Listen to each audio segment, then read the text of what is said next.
Aside from their concert tour, nakapag-bonding din daw sa stage sina Regine Velasquez at Ogie Alcacid. Ngayon back to taping na si Reg para sa kantaseryeng Diva. Makitsika kay Ovi Carampel.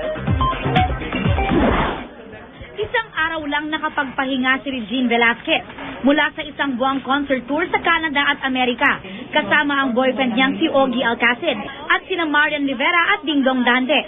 Matagal man daw silang nawala para magtrabaho, nagkaroon pa rin daw sila ng quality time. At least I got to spend time with Ogie kasi I haven't been seeing him, you know, because I've been taping 6 times a week. Nag-date kami, nag-dinner kami with sila Dingdong and Marian, so it was fun.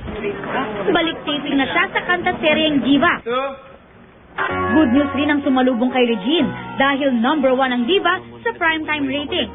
At para sa mga taga-subaybay ng kantaserye, extended ang show kaya mahaba pa ang itatakbo ng storya. Natatakot nga ako kasi baka akala ko parang baka hindi na siya masyadong subaybayan pag gumanda na bilang alam naman nila yung itsura ko.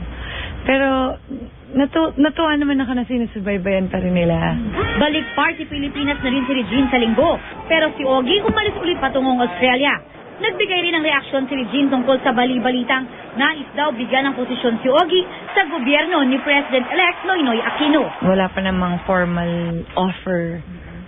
But if there is, knowing Ogie, hindi naman nandun yung focus pa niya eh. But of course, he can always change his mind. Ovi Carampel updated sa Showbiz Happening.